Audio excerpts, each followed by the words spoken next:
Well, hello there, Curbside Podcast. It's late November 11th, 2021. I'm in my PJs. I'm ready to go to bed. But I've been thinking a lot today about the release of the new 2023 Acura Integra Prototype. The pride of the city, the toast of the town. It's love when I come back, man. The streets are proud. You feel connected to the car as you're driving it. It really is timeless. Integra's where hip-hop culture and Acura culture meet. Acura, going back to their roots. It's been over 20 years since that car's been out. It's coming back. Real ones never die, real ones multiply. Real ones never die, real ones multiply. Real ones.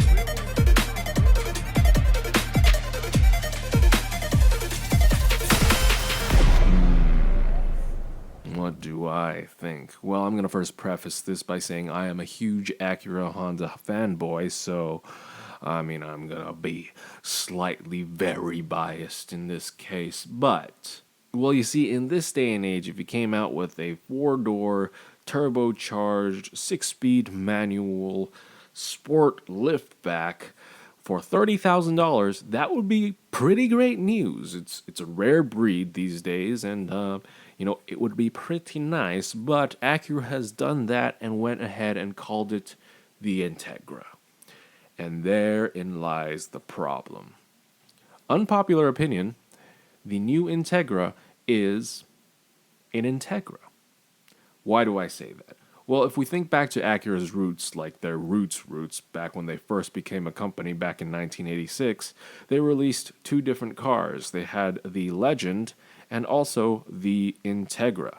And at that time, it came out in two versions. Yes, there was the coupe version that became the well-loved one that went on to span many generations that we all fell in love with.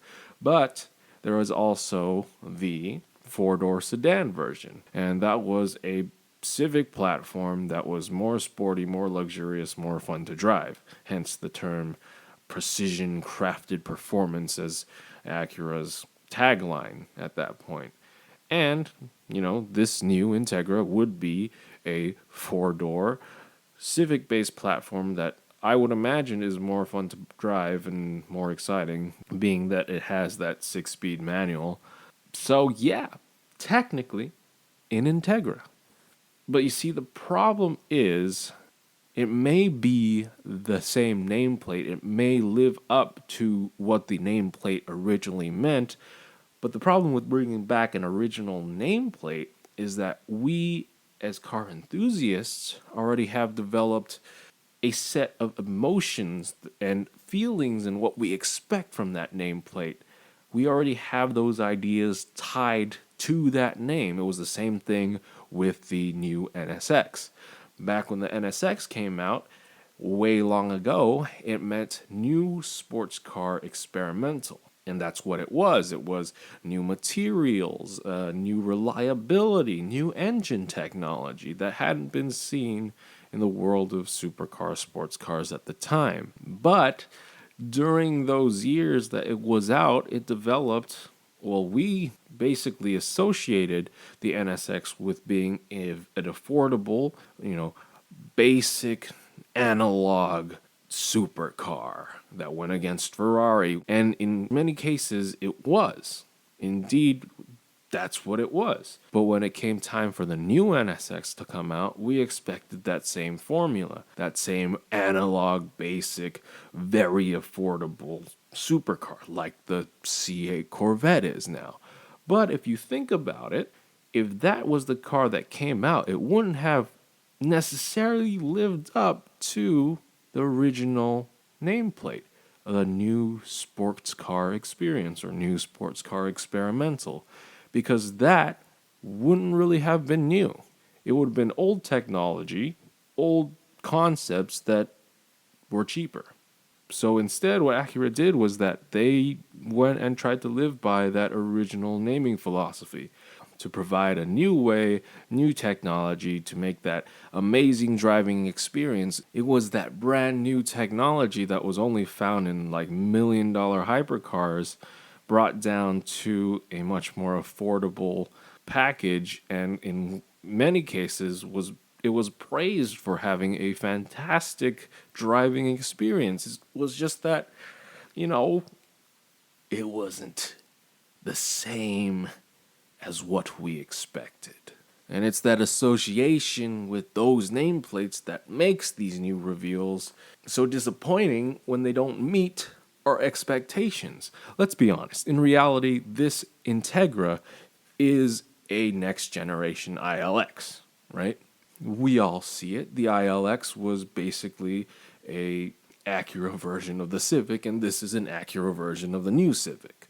Had Acura called this the new ILX, it probably would have been less offensive to Acura fans and Integra fans, but Acura is a company, and they want to do the marketings.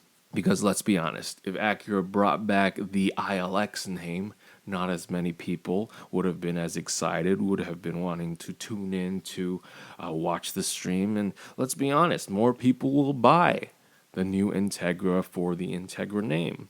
I'm not saying that those of you who are angered by it will want to, but there are some people who will hear that name and want to buy it, rather than hearing the name ILX and wanting to buy that. Because ILX, that's just a bunch of letters. So, all in all, is the new Integra an Integra? I would say yes. Is the new Integra disappointing? I would also say yes. But here's to hoping that there's more to come. Hopefully, there will be that coupe version. There will be that Type S or Type R version of it coming out.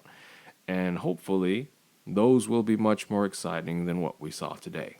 Because, say what you will, Acura, under the leadership of this John Akita guy, has been going back in the right direction.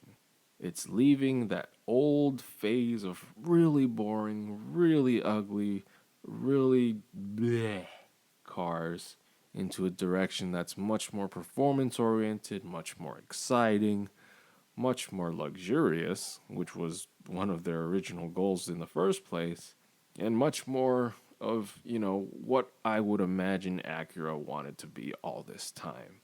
So, hoping for a good future for Acura. I am prepared for a lot of angry comments. I'm prepared to get angry comments from the other two on the podcast, let's be honest. Anyway, bye.